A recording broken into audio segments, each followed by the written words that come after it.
অস্থিরতা তৈরি করবেন না।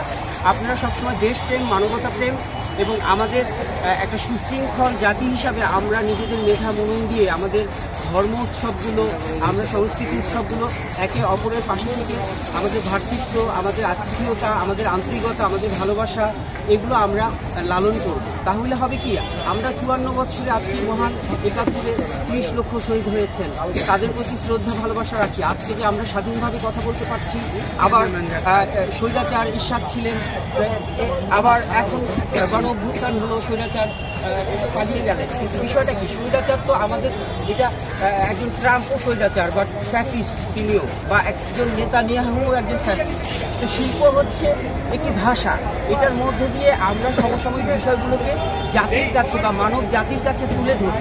এইটা কারো ধ্বংস করার অধিকার নেই, এটা জঘন্য এবং অসভ্যতা হয়েছে। আবার এখানে যে গুরুত্বপূর্ণ একটা প্রতিষ্ঠান, এটা আমাদের জাতির একটা ইমেজ, সেখানে যদি এই আগুনটা গিয়ে ওই বিল্ডিংয়ে চলে যেত বা মহা এখানে প্রত্নতত্ত্ব বা আমাদের অনেক শিল্পকর্ম রয়েছে, তাহলে এই দায়ভার আজকে কারা নিত?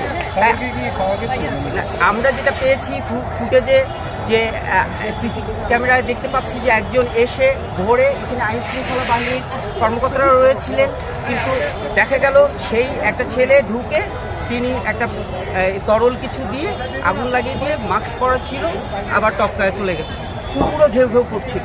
আমার প্রশ্নটা হচ্ছে, আমরা একটা এত বড় একটা উৎসব পালন করব, কারণ আমার ছোটবেলায় যখন আমরা বৈশাখ পালন করতাম কত মধুর ছিল, কত সম্প্রীতি, আমরা নানা ধর্মের নানা বর্ণের একে অপরের প্রতি হালখাতা হতো, মিষ্টি খেতাম, আমাদের কত সুন্দর। কিন্তু পরের দিকে আমরা এগুলো ধর্মীয় বা নানা ধরনের বৈষম্য তৈরি করলাম এবং এগুলো বিভেদ সৃষ্টি করলাম।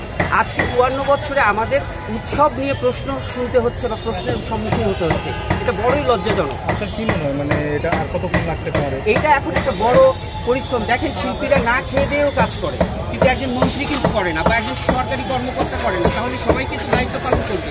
এই যে আপনারা একটা বড় দায়িত্ব পালন করছেন, সেখানে আপনারা জনগণের প্রতিনিধি, আসুন আমরা সত্য সুন্দর অনুসন্ধানী হব, আমরা সাদাকে সাদা বলবো, কালোকে কালো বলবো, দেশকে আগে রাখবো। দল করতেই পারে, দল করা মানে রাজনীতি না। রাজনীতি হচ্ছে এমন একটা সেবামূলক কাজ যার মধ্য দিয়ে আমরা একটা মানবিক, সুশৃঙ্খল, সভ্য, সুশিক্ষিত একটা সমৃদ্ধ মানুষ হিসাবে বা সমাজ হিসাবে, পৃথিবী হিসাবে প্রতিষ্ঠা।